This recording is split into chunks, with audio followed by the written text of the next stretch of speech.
This is the Lone Crater YouTube. We hope this video helps. In this video, I will show how to cook BBQ ribs on the grill. First, let's prepare our ribs for maximum flavor and tenderness.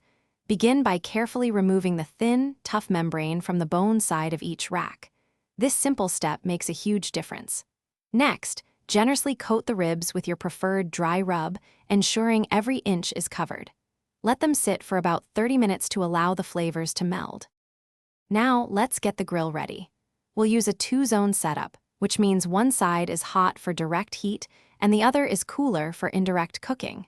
This is crucial for slow-cooked ribs. Aim for a steady grill temperature between 225 and 250 degrees Fahrenheit. Once your grill is stable, place the ribs directly over the indirect heat zone. The slow cooking process is where the magic happens. Keep those ribs on the indirect side for about 2 to 3 hours. To keep them moist and flavorful, mop them every 45 minutes with a mixture like apple cider vinegar or a very thin barbecue sauce.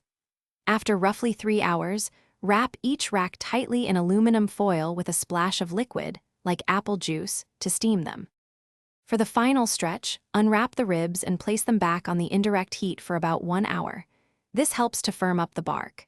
During the last 15 minutes, brush them generously with your favorite barbecue sauce, allowing it to caramelize slightly. Finally, and this is important, let the ribs rest for 10 to 15 minutes off the grill before slicing. Enjoy your perfectly cooked, tender BBQ ribs. Thanks for watching. Consider subscribing if we helped you.